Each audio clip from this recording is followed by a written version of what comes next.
Hello, I'm Stuart Wolpert, Director of UCLA Conversations. I'm delighted to welcome Cori Close, the Michael Price family UCLA women's head basketball coach and one of the most outstanding coaches in the country. She swept the 4 Coach of the Year awards in 2025, including the Associated Press, Naismith, and the U.S. Basketball Writers Association. Under Coach Close's leadership, UCLA reached historic new heights, including the program's first 30-win season. She has the most wins by a head coach in the history of UCLA women's basketball. She's the first to reach 300 victories, and she's also well known for her deep commitment to mentoring student athletes and building a culture of excellence. And we'll be talking both about women's basketball and her leadership and mentoring of young women today. Coach Close has left an indelible mark on UCLA and women's basketball. Please join me in a warm welcome for Coach.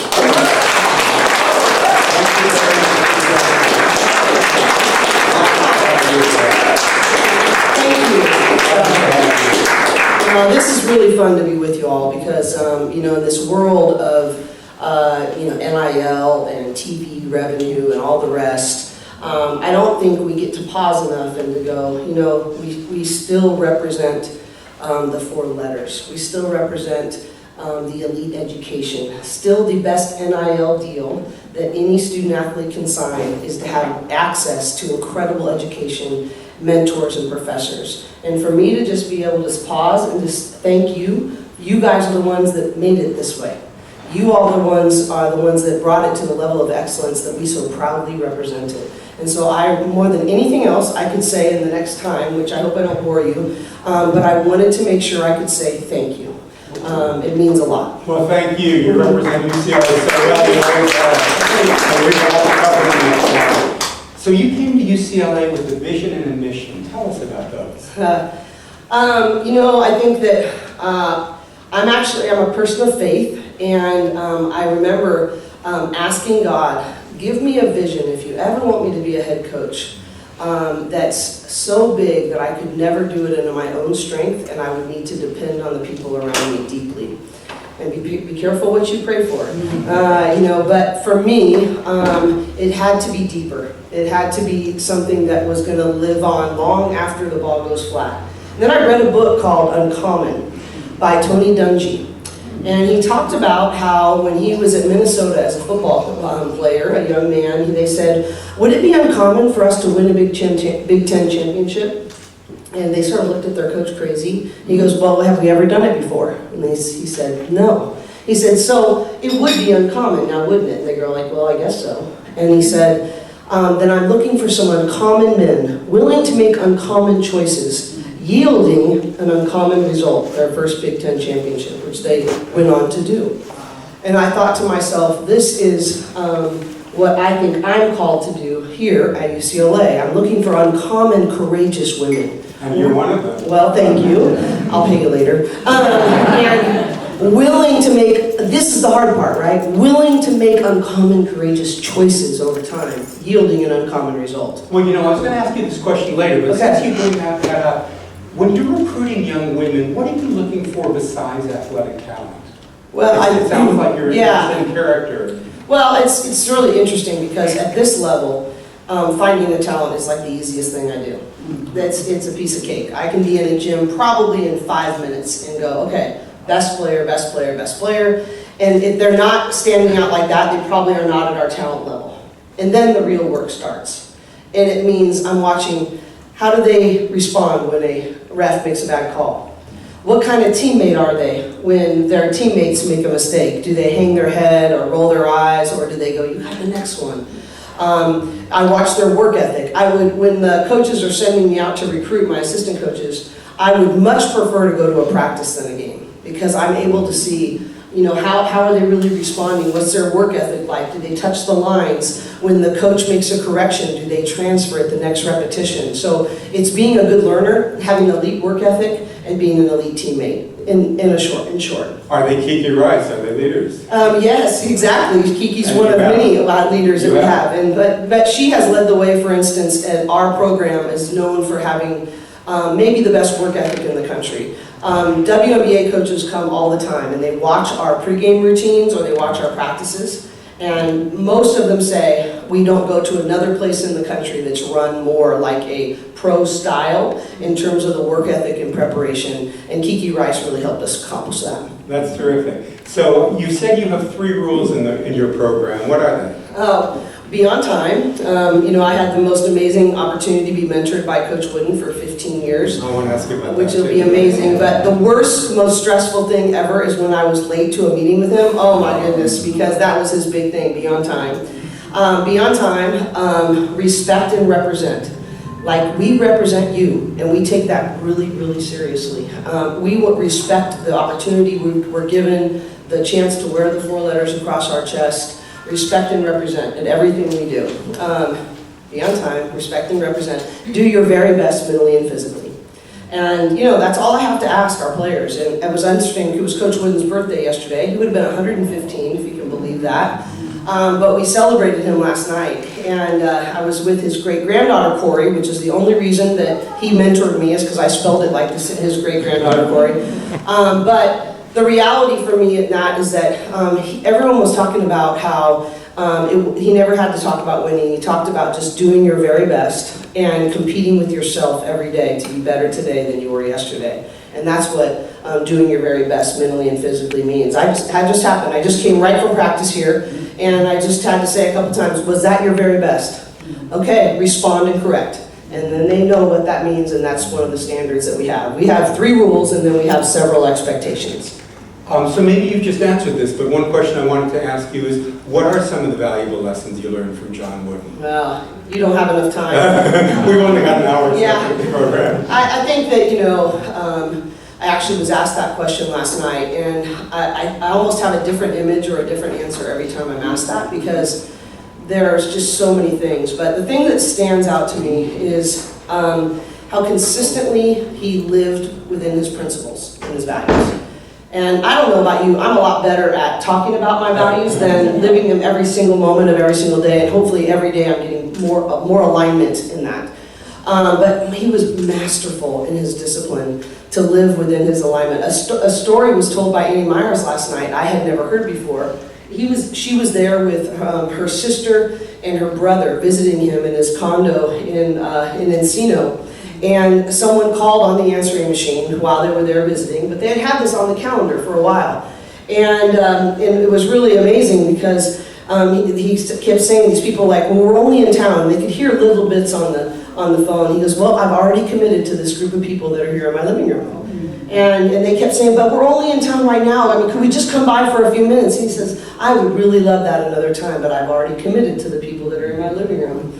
And he hung up the phone, and Annie said, it would have been okay, Coach. He goes, oh, Bill Clinton can come another time. And so I just thought that was pretty, that's talking about commitment and alignment. But there are so many great, amazing things that Coach Wooden taught me. But it is amazing that, I'll give you this one story. It goes back to my vision and mission.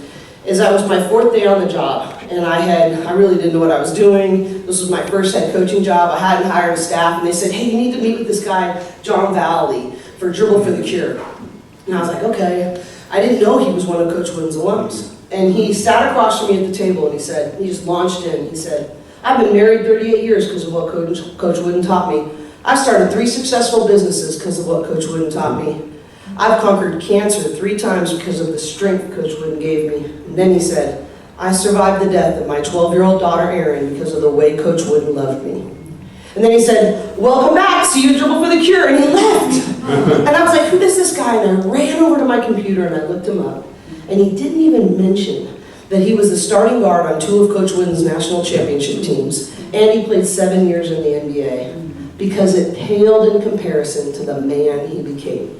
And I said, that's it. How many John Valley stories can we create in women's basketball? And that sort of became our mission. I think a lot of your former players say something similar about you. I hope. Well, that's very inspiring.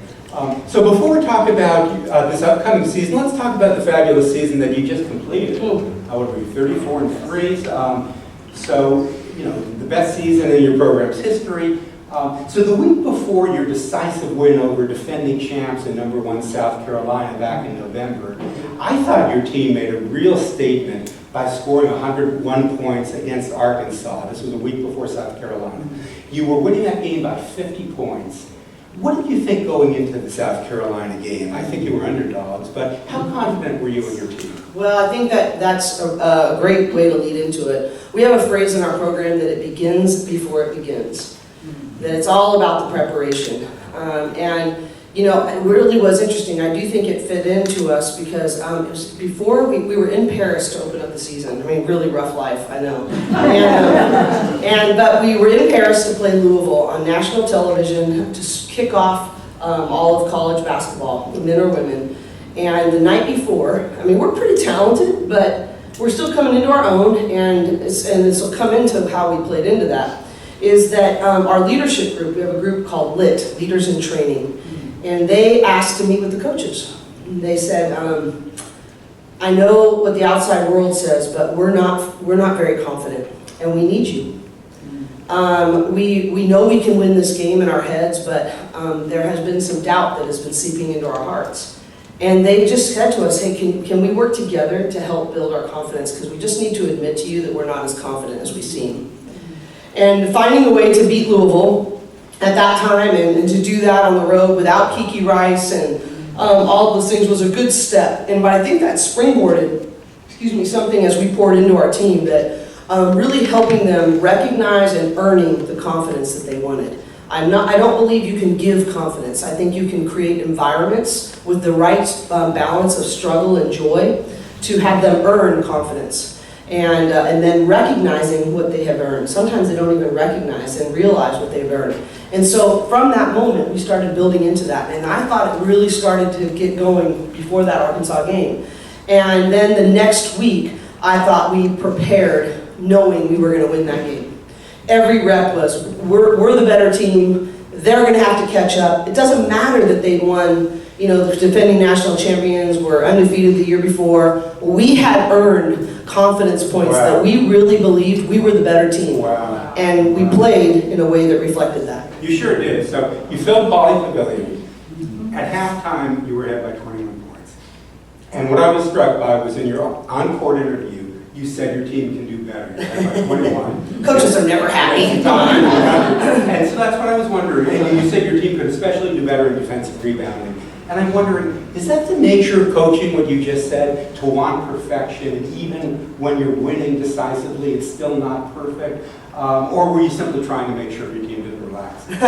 Well, they don't hear my interviews, so it wasn't for them to relax. But I think that it's so interesting. I would think it would be very similar to you all as professors and staff members, that you're always looking to, you might have, a major breakthrough in your research, or maybe you really had an incredible class that really made a difference in a particular quarter. But you don't ever, I can't imagine being the people at UCLA and go, oh, forget it, I did it, I'm done.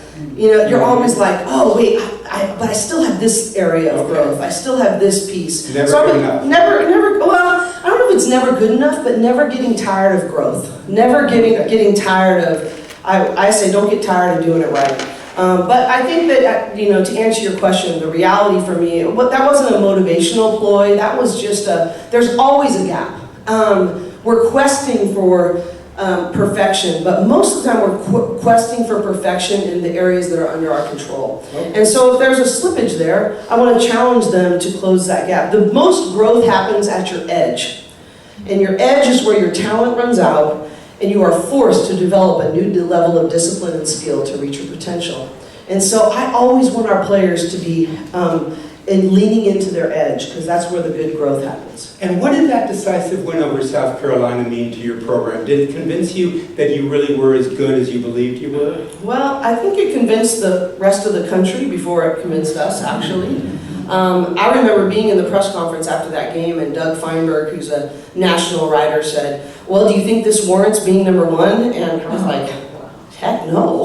But that's exactly what happened. And I think that was my first time going, wow, I don't view this the same way the outside world views this. And so I think we were number one maybe 14 weeks, and more than anybody else. But I think that it took time And I don't put a lot of stock in rankings. I always tell our players, look, it's a bunch of people voting that never watched you practice. They don't know who we are, all of those things. So I've always put that in context. But I do think there was a process where we got to come along and go, okay, we really are the hunted. And embrace that. Pressure is a privilege. And you don't need to be pressured like you need to be tight. But you just need to be pressured like, this is what we've earned, and we're going to walk in the habits that got us here, and we're going to surrender the outcomes, and we're going to be completely focused on being the best version of ourselves today, getting 1% better today.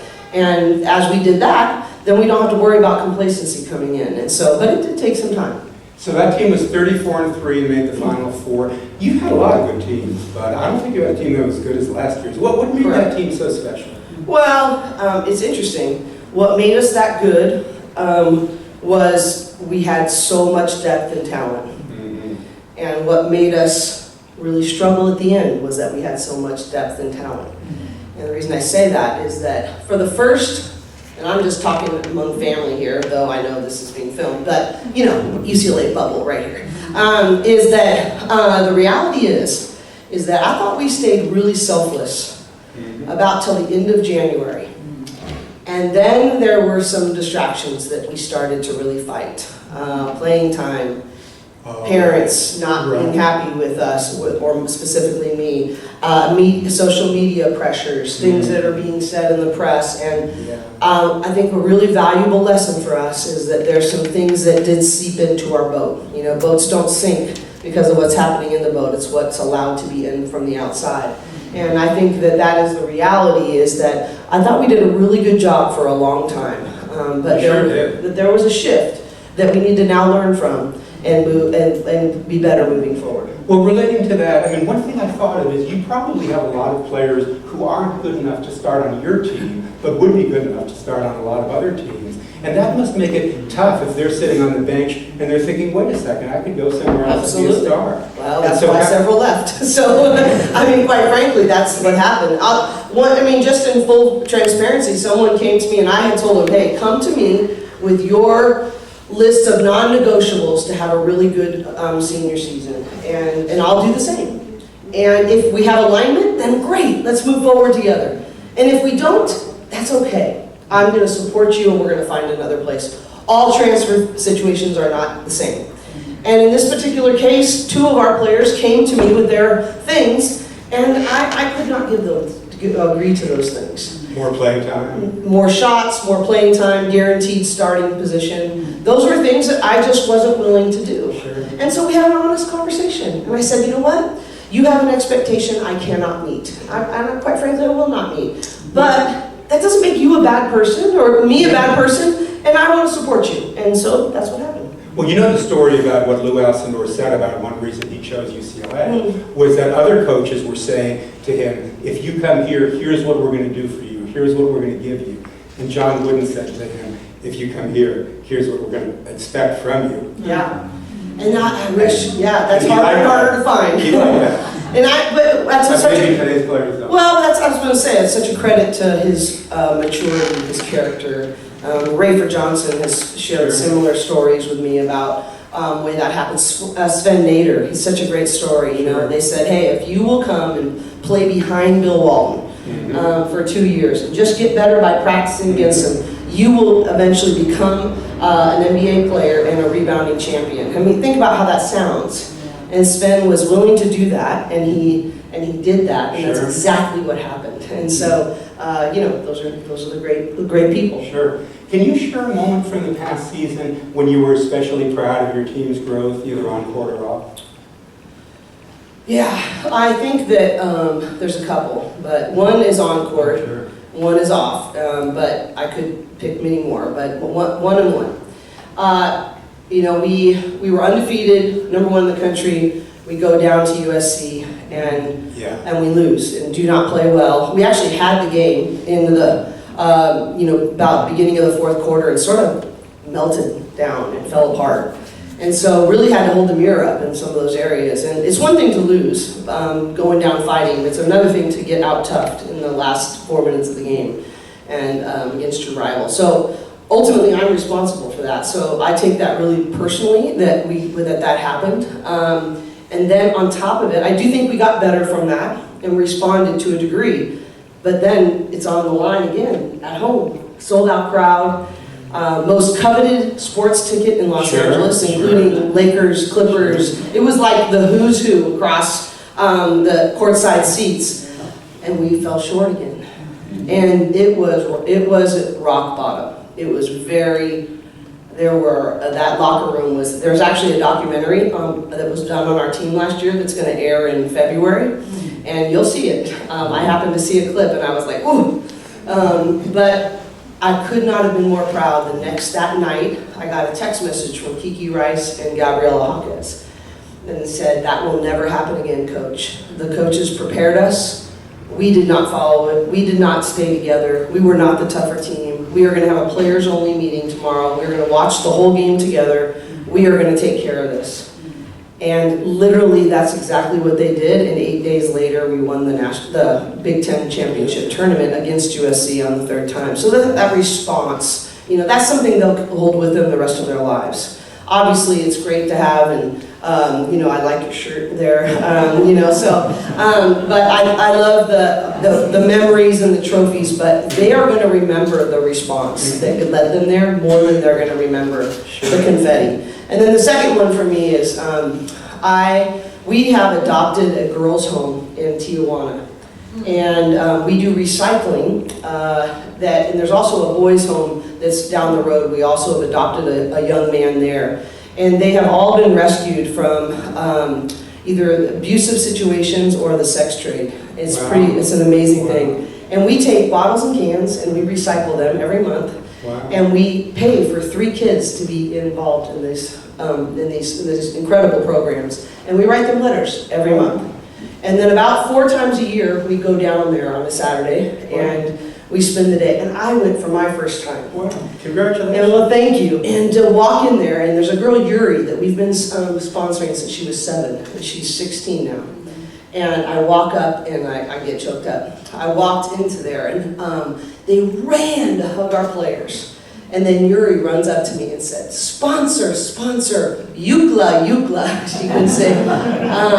But she knows that our women are what's enabled her to be there and to watch her grow and to be a part of that. Yes, we've been able to change Yuri's life, but she's changed our hearts 10 times more. So I'm very proud of the way our players have found a joy in real service and meaningful service, knowing that it's more blessed to give than to receive. That's beautiful. Congratulations. Thank you. So UCLA women's basketball set single-game attendance records at Poly last year. More than 13,600 fans supporting your program, and well-deserved.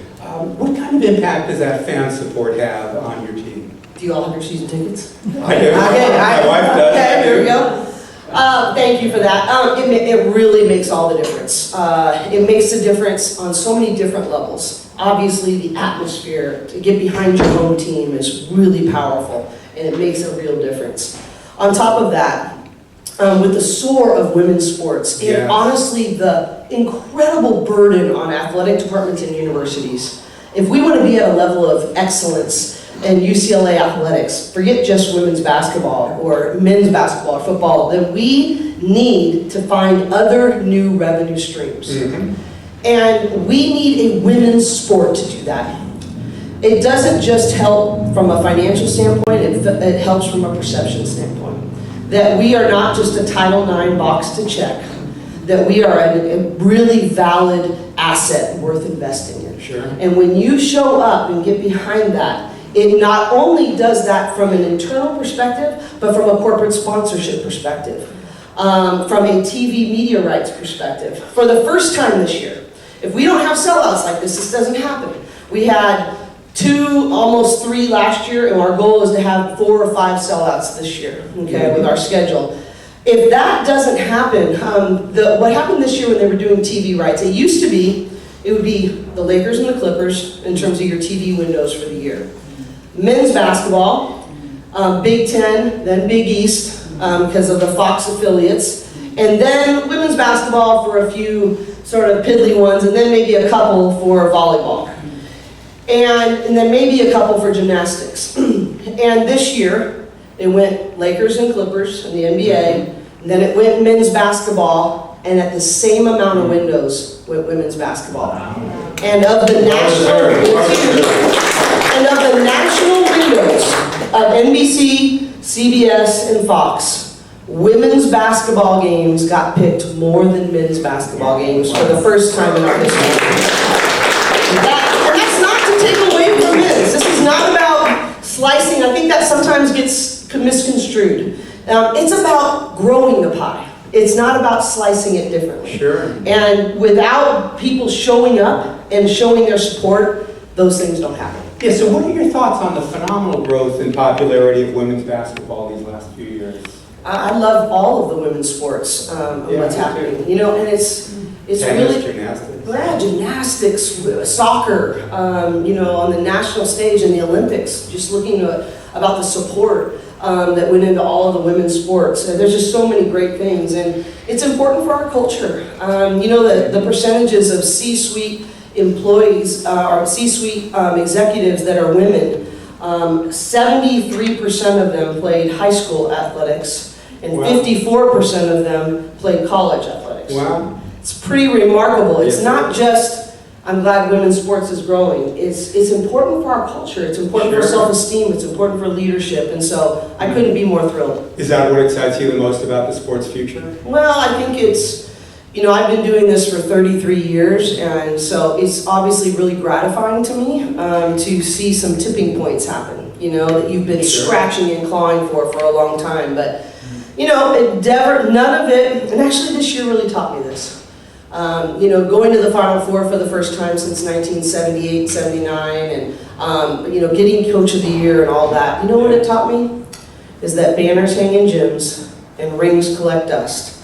But who they become and who they impact, they get to keep forever. And it just reminded me, you know, those things are really shallow. But the depth of impact that sports has to change lives, that never goes away. That's right. And it reminded my heart of what was most important. That's right. So you just said 33 years for you doing this. You became UCLA's head coach in 2011. How has your coaching philosophy evolved since you first arrived at UCLA?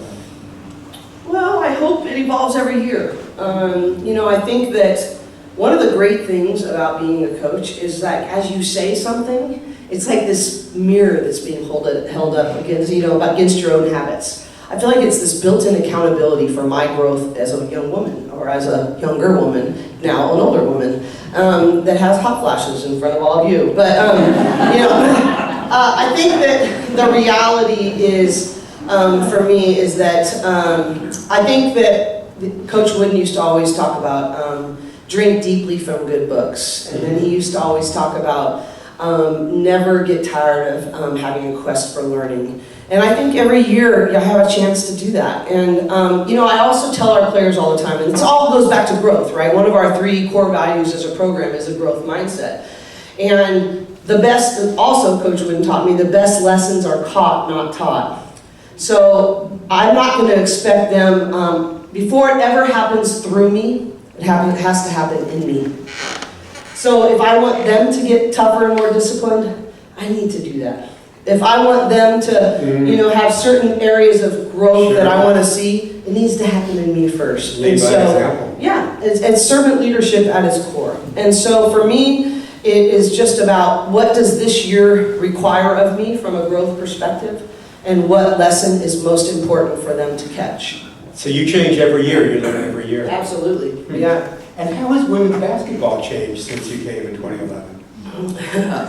I mean, there's so many. In fact, Annie Myers last night, she used to broadcast my games when I was a player. I was a player at UC Santa Barbara, and she's like, yeah, a lot more people watching your games as a coach as they did as a player. And I said, you got that right. You know, I think that the game has evolved a lot too, just in style of play. Yes. And so that's really been fun to watch. You know, it's a real free-flowing. Coach also used to say the most pure form of basketball, according to him, was women's basketball. He thought that the fundamentals, the spacing, the free-flowing nature of the game was really elite in women's basketball, and I think that has continued to progress in that way. But you see the progression from international play to the WNBA, then down to college and to high school. I think that there's just higher levels of skill. There's more versatility in the game. It used to be, post players, you guys are down here. And the guards, you do this and you're out here. Those days are over. It's about versatility and multi-dimensional play and being able to create mismatches and advantage and keep those mismatches and advantages. And so I just think it's so fun. That's what keeps it stimulating for me, is that the game is just changing all the time, and it's so fun to think creatively within that. How do you convince young student athletes that UCLA is the right place for them? Well, I'm doing that a lot these days. So, because we have 7 seniors, so it's and there's all this craziness. Is there going to be a 5th year of eligibility? There's all these rules. It's a nightmare right now. But I am the best feeling I have, and this is why I really do say thank you to you all. Is that one of the best feelings I have is to look a parent in the eye and say, I don't think you're going to be able to find a place that has more totality of excellence to offer your daughter. Academically, internships, access to the alumni network, player development, NIL programming, person, student, athlete, in that order. Just personal development, who you are as a young woman. It's not about what I want, it's about what you want. And going back to who you become and who you impact is all you get to keep for your lifetime. And to be able to look a parent in the eye and say, this is not a 4-year decision, this is a 40-year decision. And I promise you, nobody will outwork us for the total development of your daughter. And you will not find a more comprehensive excellence program for your total collegiate experience. And I have you all to thank for that. So that's how I convince them. And how much do you stay in touch with your former players when you talk about 40 years? All the time. It's so interesting. They're all different. And we're actually I've been really resistant of this. For 15 years, I've never once asked for $1 from our alumni. And this year, for the first time, I'm going to ask that we as a whole group try to come up with $100,000 to help our program. And, I just am always like, have we made enough deposits in their life after the ball goes flat or after they graduate to be able to warrant now saying, can you help us? And for the first time, I think it's taken us a long time, but we're very intentional. We remember every birthday. We follow them in their pro careers. We try to feature them in social media and what they're doing after the ball goes flat. And so it really is a very intentional and big commitment to be able to follow them and invest in them for far after they leave UCLA. And how has recruiting changed now with NIL? It must be a whole new thing. Yeah, that's a whole other hour. I think that's my big challenge, right, as a leader here, is that I've made a promise to you all that we're going to have a mission-minded program, that we are going to have a program that values character development and education and excellence, and there's a lot pulling at that right now. And so in the midst of, for instance, in our NIL program, our name, image, and likeness program, there's a certain percentage that has to happen to even be able to sign up for our program of real service before you even get to opt in. You have to agree to a financial literacy programming over a course of a year's time that goes over and over, that's of depth. You have to be willing to agree to a certain amount of standards to even get a chance to opt into that program, to be able to be considered for the NIL opportunities that are now available to college athletics. And my challenge is I have to make that relevant because the day in which I can't pursue excellence at the highest levels here and be mission-minded, those when I have to step down. And so that's my big quest right now. It's really hard. I'm not going to lie to you. Every one of my staff members, I tell our players this all the time, and I said, I'm not telling you this as a guilt trip, I'm just telling you this to have perspective. As NIL has come into play, and so many other things have been pulling at our staff, all of our staff members' jobs have doubled their job description with no raise in pay. And so that you can have these opportunities financially. And I said, I'm okay. I will actually spoil you until you start to act spoiled. But I want you to know what's being sacrificed for you. And we write a lot of thank you notes because of that. how much of your job is coaching basketball and how much is other stuff? Because from what you're saying, it sounds like a lot of your job is doing many other things that aren't really basketball. No. You're working with alumni, you're speaking, you're doing media interviews, you're promoting the program, you're doing fundraising. Can you tell that to the chancellor and to the athletic director? Yeah, sure. We'll show them the They're video. very aware. I'm teasing about that, but I've just been really honest. That's been really my own personal struggle. Is that I only know one way to do it, and that's to pursue ultimate excellence across the board. And so to back off of that is not an option for me. So a lot of your job is not about basketball. Yeah. It's a unsustainable pace right now. And I hope that over the next couple of years, as we sort of have this new landscape of college athletics, I'm hoping the pendulum's going to swing back to a more balanced place, that we're able to put some infrastructure and boundaries that allow us to be a little bit better. But I would say 25%. Wow, and 25% is Basketball. and 75% is not. Wow. I hope Martin Jarman can help with that. Darnell Hunt spoke with us here several months ago. Yeah, I hope he it's can help tough. with It's that. tough. I mean, and everyone's doing. I'm not alone in that. Everyone is struggling with that. 75% non-basketball. I mean, there's different times of the year that are a little bit different, but overall, it is definitely.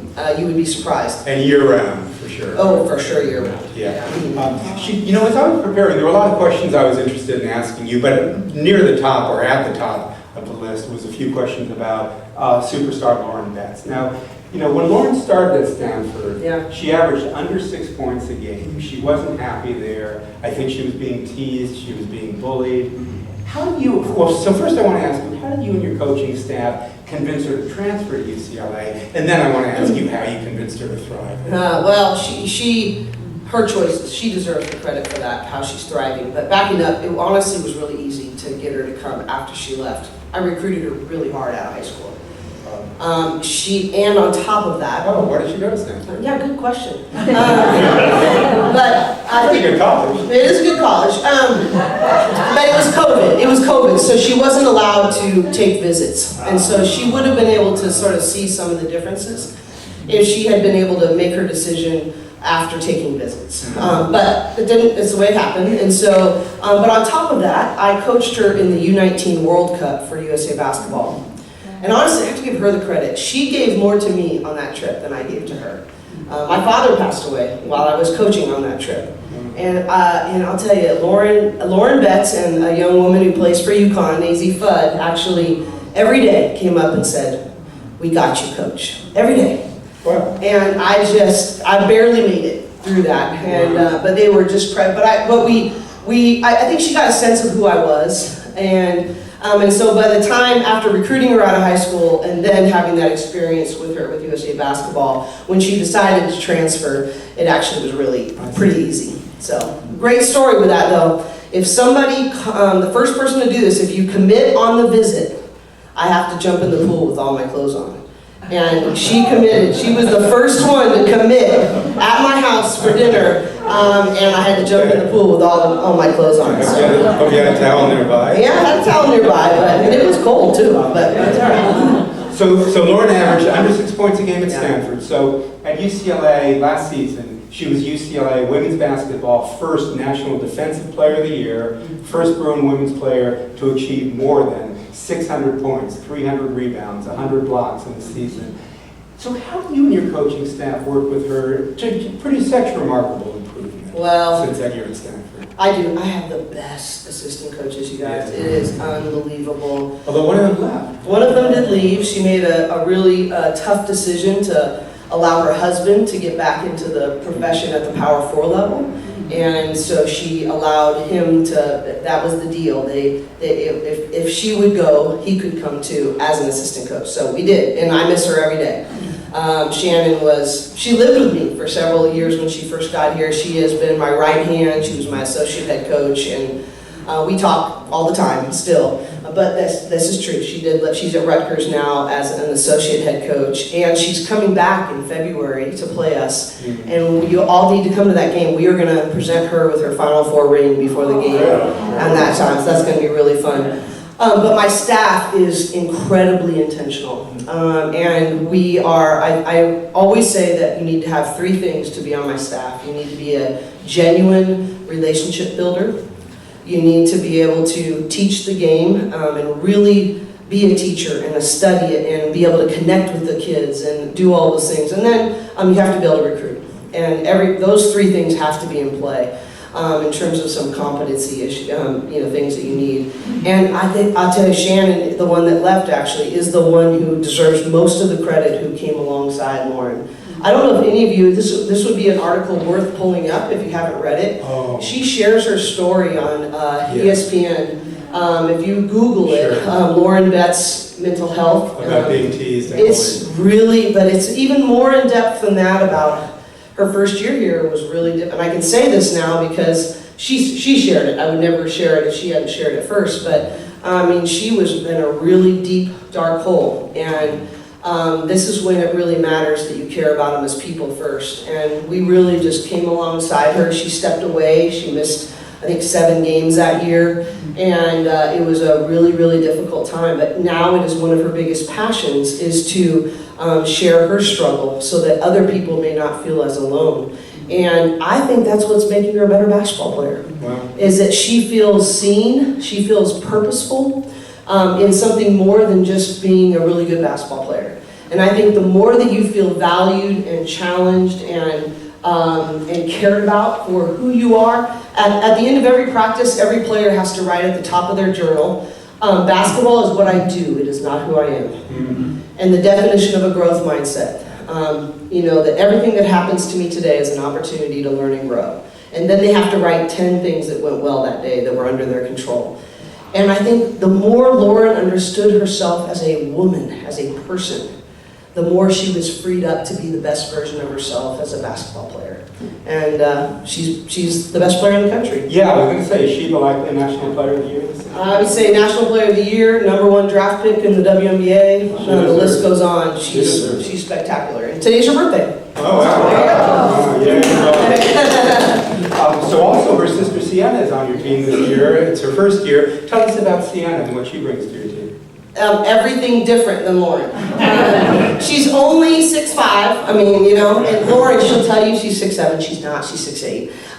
But Sienna is more of a stretch 4.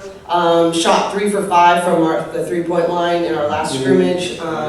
She is much more of a very physical, aggressive player. She's actually twice as confident as Lauren at the same age. Way different. And you guys, I don't know how you are about personality tests, but like, Myers-Briggs or DISC, or we use Enneagram, and our players have gotten so into this, but Sienna is an 8, so she's a challenger, that's the word. I'm a 3, I'm an achiever, so different things like that, but with Sienna, she comes right in, she has this big voice, this big personality, and I love it. And I told her, I actually had to confront Sienna at Dribble for the Cure on Saturday about something, and I told her after, I said, this is what we said, is that we are sometimes going to butt heads, but I'm only channeling you, I'm never squelching you. And I wanted her to understand that needs to be sometimes some boundaries to what she's doing, but never do I want her to feel like she can't bring all of herself into the scene. But she could not be any more different than Lauren. But she is, and she's really serious about, she doesn't want to be Lauren's little sister. She wants to be Sienna and create her own path. The worst thing I did to recruit Sienna is I took Lauren. And Sienna called me crying after Lauren committed and said, that was my school, Coach Cori, that was my school.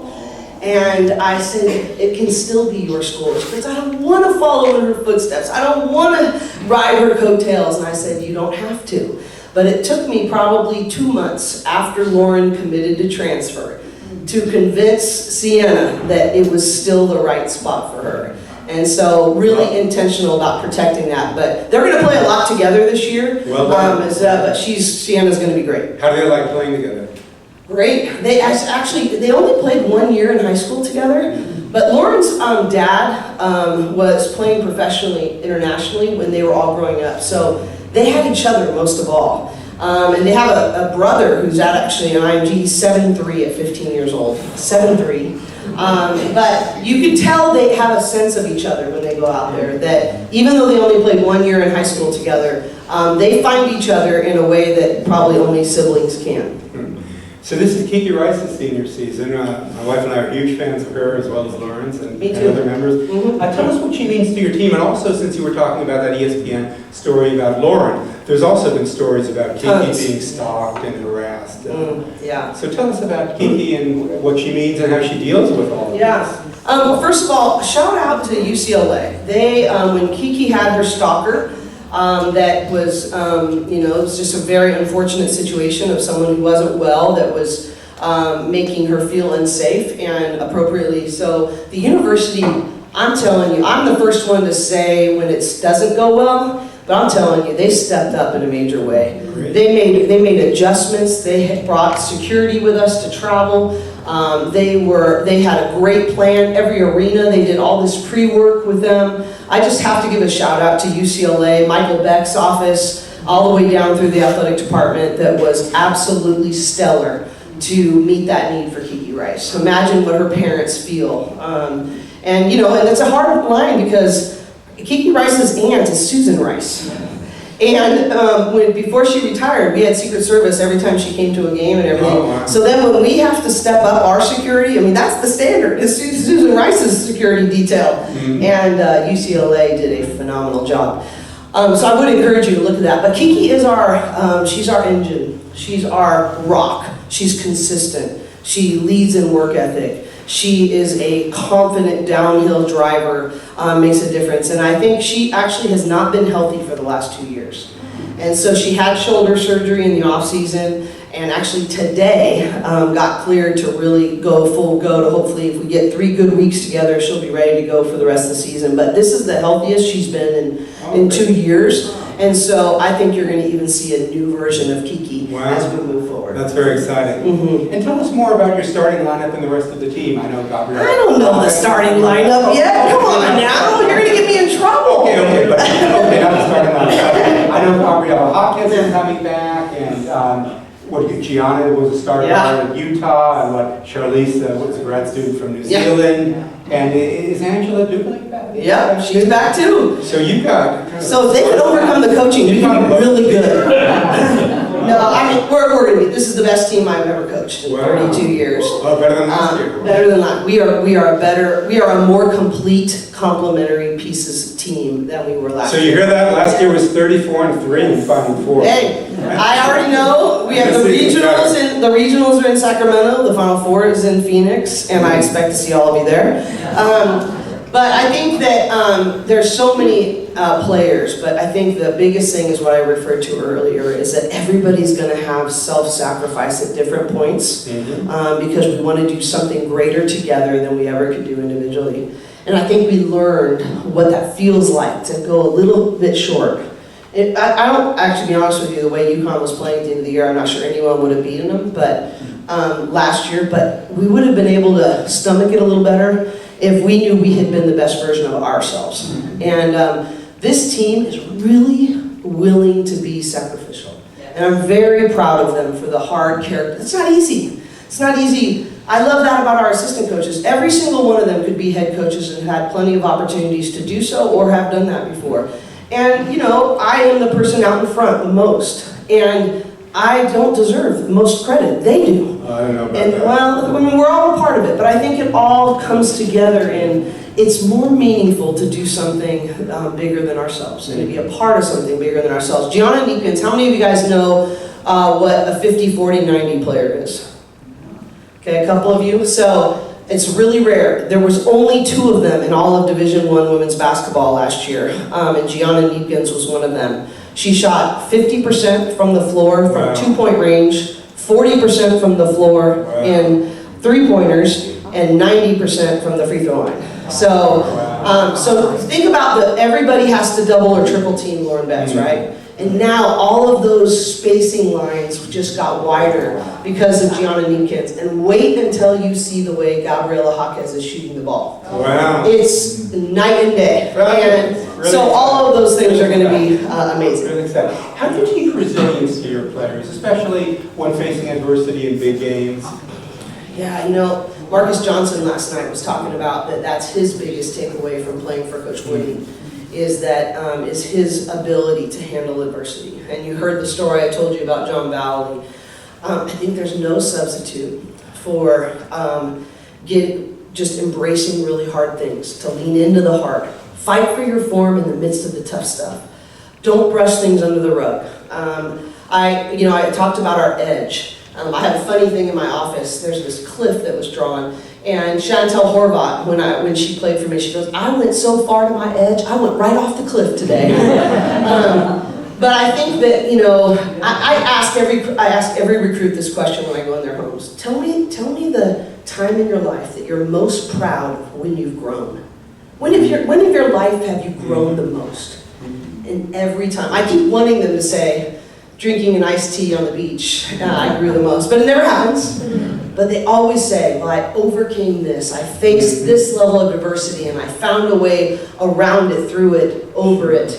And that tells me everything I need to know about my greatest service to them is to not bail them out, to give them an environment of a healthy balance of struggle and joy, and to make them know that their greatest moments are usually when they face their greatest adversity.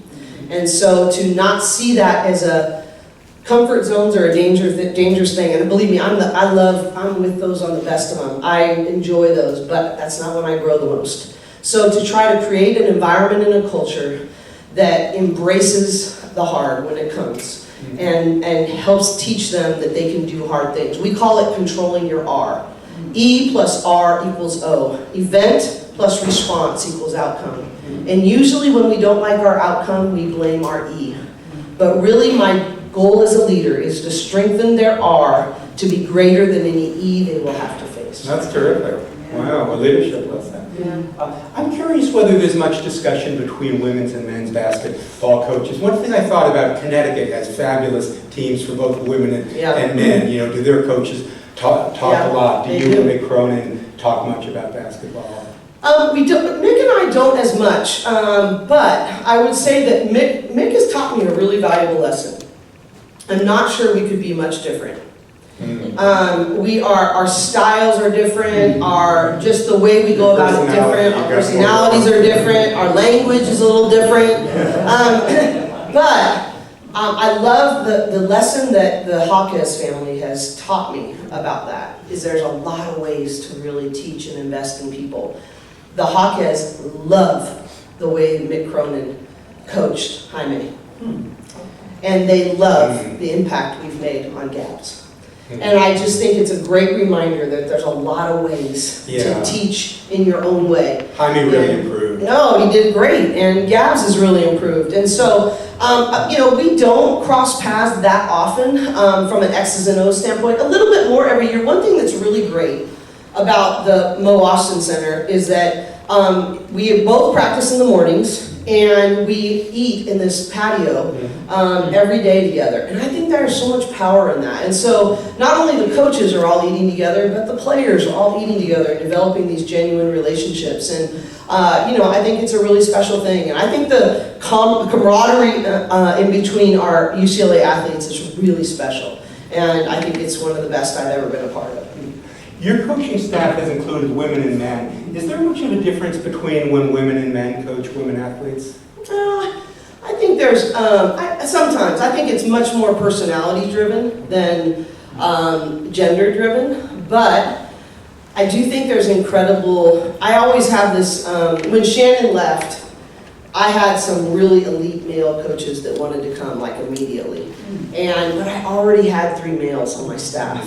And so, I really think that there's something really powerful about all of our men. I always tell them, first of all, they're all fathers of girls, except for one of them, who was a manager, then a GA, then a video coordinator, and has worked his way up to now be an assistant coach. His name is So Matsura, but he doesn't have kids yet. But Tony and JC both have daughters. And I think there's something about the way our players can receive things is just different. Not better, not worse, just different. And I think that's why we're very complementary. Tasha and I are probably the most spirited in terms of, we're probably the most aggressive actually. Just our personalities are that way, our teaching styles more that way. We brought on Michaela Unwede this year, WNBA Rookie of the Year, 5-year vet in the WNBA now, and she brought her back, and boy, it's been amazing to watch. But I think it's just a lot like parenting. It's like, okay, where are we in our lanes and in our sweet spots, and then how do we support and challenge each other in a way to be a really good teaching whole. And so I don't know if it's as much gender as it is. We need to be very consistent, communicative, collaborative, and honor each other through the process. And who did you select to fill Shannon's position? Michaela Unwede. She's played for the Chicago Sky last year. I'm not sure, about 80% of the WNBA are free agents this year. So who knows where she'll end up. But she has joined our staff as our new assistant coach. And fun fact, she went to the same high school as Sienna. That's actually how we discovered them first, is that Michaela Unwede went to Grandview High School in Aurora, Colorado, or Centennial, Colorado. Okay, a little bit more before we take questions. How do you balance developing individual player skills with building a cohesive team identity? I think it's about priorities. I think Coach Wooden taught me to prepare a practice as much time, to spend as much time preparing a practice as I do executing it. And so I spend about 2 hours a day planning my practice for the next day. Wow. And I think in that, I'm like, okay, this percentage of the time is going to be very individual skill development oriented or small groups. And then we're going to go, whole, small, whole, and, trying to be very intentional to reflect the style of play we want to have, the areas of weakness that we're trying to turn into strengths. And so I'm very meticulous and intentional about how we plan our progressions, and everything from special situations to offensive and defensive progressions. And we're in a period of time right now that we feel like, oh my gosh, we don't have enough time for anything. But I think just over time, just staying true to a balanced process and very intentional growth. We meet every 2 weeks on every single player and go, okay, where do we need to move the needle in their game? What does it look like? Do we use film more? Do they need encouragement? Do they need more one-on-one time? What do they need? And we do that every 2 weeks for every single player. So there's just a real rhythm of methodical intentionality to try to be the best teachers we can be. You won the Big Ten Conference. What are your thoughts on being in the Big Ten Conference? And I know your team traveled more than 36,000 miles last season. More than anyone in the NCAA tournament, yep. So that must have been very challenging for you. It was very challenging, but I'm so thankful. It just goes to show that when you're intentional and you're resourced appropriately, we had our best cumulative GPA in my entire time. We had a 3.51 GPA over all 3 quarters. Wow. And we had our academic student athlete success coordinator, Andrew Garcia, is just spectacular. We brought tutors or learning specialists with us on every single road trip. We were very proactive about making our players have individual meetings with their professors, bringing travel letters at the beginning of the quarter saying, hey, I'm going to miss, but I'm very serious about being a good student. What are the things that I need to do to make sure that I can be an excellent student as well as an excellent basketball player? And it really paid off in a major way. Is it a challenge to have this kind of travel in the Big Ten? Yes. But we're able to be intentional, and it's the #1 conference in the country. It is making all the big decisions along with the SEC for where college athletics is going. And I would sure as heck rather be in the Big Ten than on the outside looking in, let me tell you that. So now let's talk about this coming season. So for one thing, UCLA women's basketball has agreed to games with Tennessee the next 2 seasons. Poly Pavilion is November 30th. That's a Sunday at 1:30, and then the following season in Knoxville. Tennessee's a traditional power in women's basketball. Tell us your thoughts about playing Tennessee. It's going to be amazing. Well, you guys know that we lost Shannon, and then we had 6 players that transferred, and it's the new world that we're in. But we play all 7 if you include Shannon, every single one of them, which is just craziness. But specifically, Give them a chance to regret them. I mean, I'm not going to say that I won't enjoy that. But the reality, so against Tennessee, Janiah Barker, who was with us last year, who I love, who I just texted this morning. I think she's great, and that was the right decision for her. I totally agree with what she did. But she's coming in on the 30th, and it's going to be a sellout. So if you would like to be a part of that game, get your tickets now. And it's the Sunday of Thanksgiving weekend in the afternoon, and it's going to be our first. It's going to be a great adventure. We have up in Sacramento on the 10th. We play Oklahoma in the arena that they're going to hold the regionals. We've got North Carolina. We've got obviously Tennessee. We've got Texas. Then we've got the winner of South Carolina and UConn, South Carolina Duke. And that's in Las Vegas. Yeah, it's in Las Vegas, and all those games are in November. But only Tennessee is at home. So we would love to have you there. And January 3rd is our game against USC at home. So there's just so many great games on the slate. We have Iowa at home. That's going to be an incredible draw. They're going to be really good again. We've got, Maryland is another top 10 team. They're picked second in the Big Ten. So it's just going to be a slate of incredible games, and I think that you're going to really enjoy watching this team progress. Sure. Yeah, how do you prepare for the season? Do you kind of focus on one game at a time, or do you think ahead to USC, Tennessee, South Carolina? I think the answer to that question is both. I think you prepare one game at a time in terms of how you scout and your mentality with your team. But I have a responsibility to also think globally at the same time. Mm-hmm. What are the different styles of play going to require? What are the things that we should be spending the most amount of time with? All of those teams I just mentioned are very high press-oriented teams. So we've worked a lot more in the preseason with press offense and taking care of the ball, knowing that's going to be a high emphasis. If you had different styles of play in November and December, maybe some of our proportions will be a little different, but our players wouldn't always know that. But we have a responsibility to think both globally and also keep our attention and our motivation very present focused. You said you have a relentless quest to raise a banner in Poly. Is that on your mind often? Sure, but I always want it to be a byproduct of the character that we're building, of the way we're living out the pyramid of success. The biggest way that I can honor the time that Coach Wooden spent with me is to carry on the principles of what he designed in his pyramid of success. And so I always want to have a quest of excellence that might yield the uncommon result of hanging a banner in Poly Pavilion. But may it always be a byproduct, and may it always pale in comparison to the young women they become. Well, you deserve that. Now, you've also talked about teaching and mentoring young women for life. You've talked about that with us somewhat today. Is there more you'd like to say about that part of your job? No, it's the most important part of my job. I met Andy Hill last night for the first time. I'd never met him before. And I asked him, what is the biggest thing you would want me to share with my team? Because if you don't know his story, he wrote, "Be quick but don't hurry," and he did not like Coach Wooden one bit when he was here. Not at all. And he didn't think he was getting enough playing time. He didn't think he was being treated fairly for whatever reason. He was very angry with Coach Wooden, didn't speak to him for over 20 years after he left. And then he became a very successful exec with CBS in Hollywood, and he realized all of the reasons he was succeeding is because of what Coach Wooden taught him.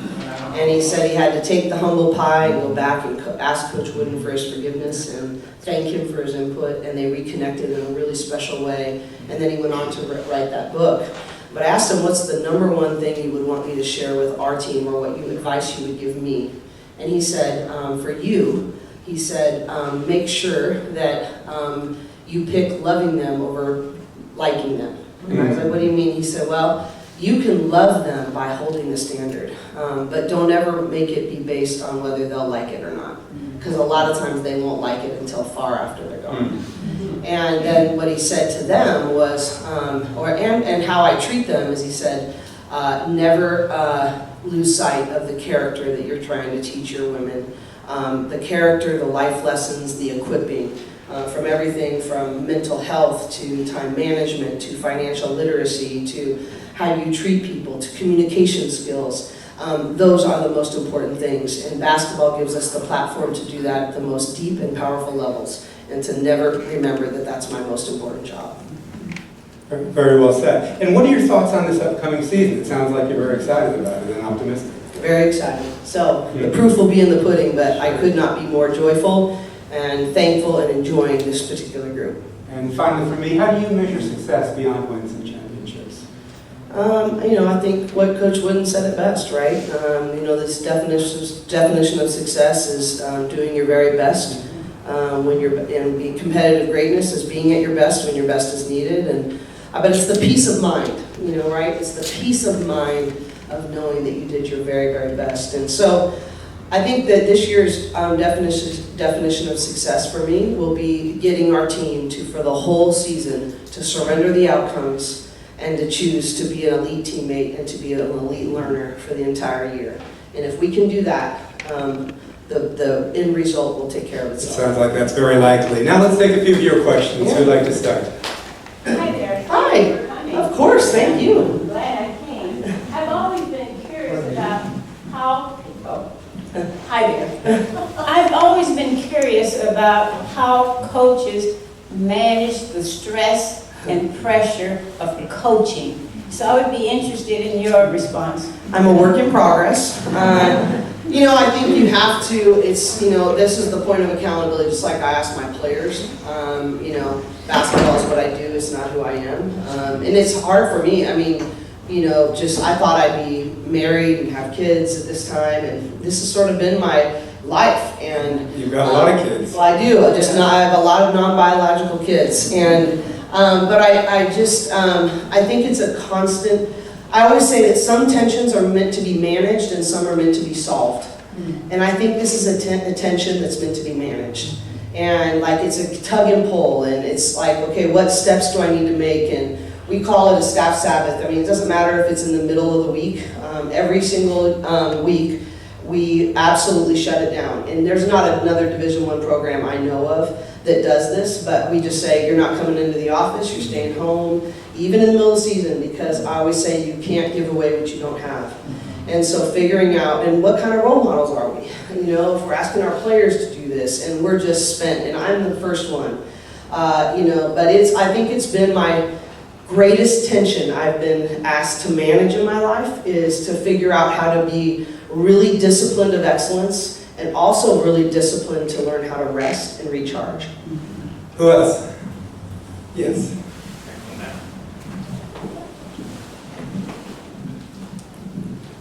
It's really easy to find out information about a lot of our star players. They get a lot of attention. I'm interested in knowing, though, about maybe somebody who's a little bit of a throwback. We had 6 transfers. Amanda Muse did not transfer, and Megan Grant has come over from softball. Yes. Could you talk about that? When you started I was the first person that popped into my mind was Amanda Muse.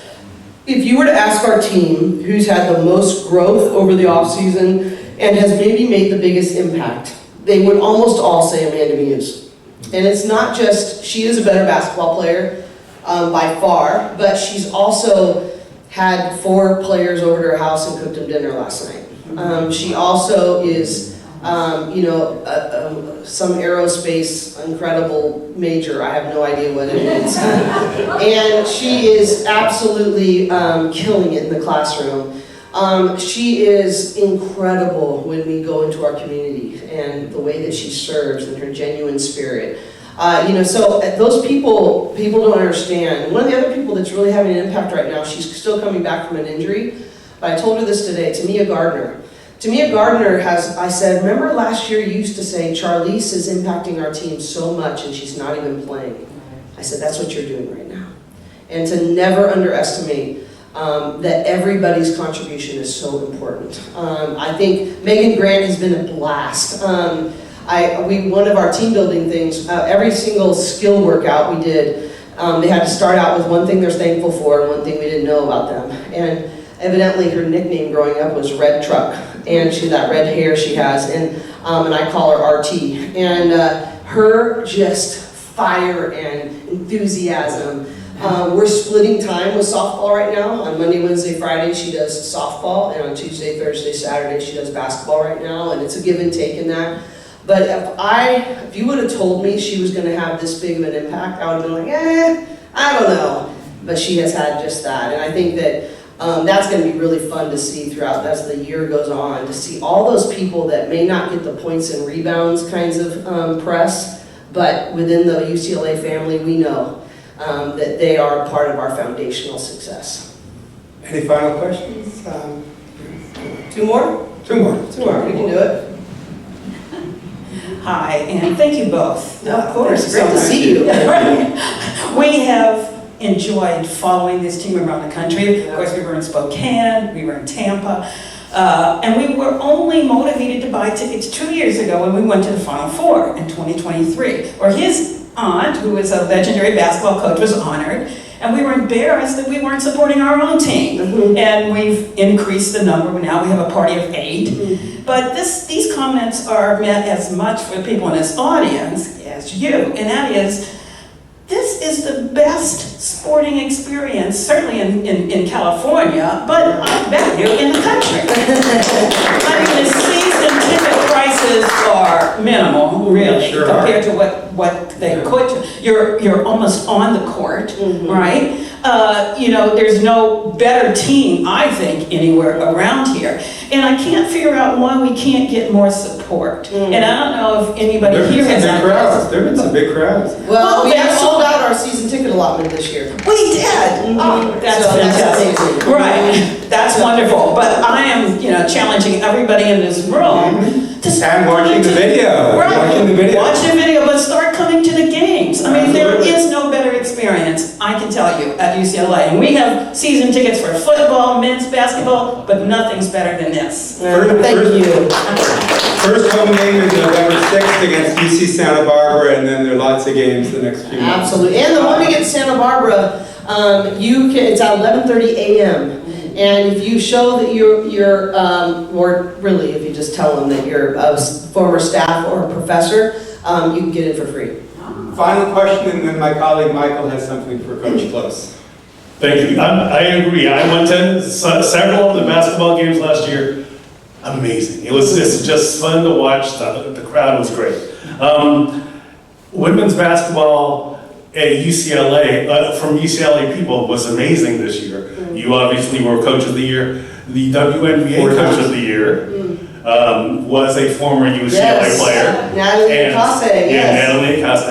And Nikki Caldwell Yep. won again for Yep. the Aces. Do you talk to those two? I much? do, yeah. And Noelle Quinn is no longer the coach in Seattle, but she has been spectacular. And yes, I've talked to all of them. I love picking their brains. I love seeing their success. And, it's just such a wonderful thing. I mean, the fact that we had a president of a WNBA team as well as 2 head coaches that were Bruins this year, that's pretty remarkable. And then we had 7 players in the WNBA as Bruins. So quite an impact on that front. But yes, I love to talk to them. We text all the time, and really look forward to now when they come down to scout our players that we'll even get more time as well. So pretty Any fun. concluding comments from you, and then Michael, you. Yeah, my last comment would be something that Coach Wooden taught me is he said, remember, you're not just representing you or even UCLA Athletics or even just the university, but make sure you build a program that's good for the baker, the banker, and the community you have the privilege to serve. You have done that. And I hope, that is truly my hope, is that you can tell that our hearts are ones that not only enjoy what we're getting to do, but that we enjoy who we get to represent and serve. And so I hope you can get a feel for that, and I take that very seriously, and it is my honor to do so. It's a joy to hear from you. It's a joy to hear from your team. Thank you so much. Bravo, Coach. Thank you so much. Thank you. On behalf of the Retirees Association, here's a little I'll gift take for it. you. Thank you so much. Thank you, Coach Cori Close.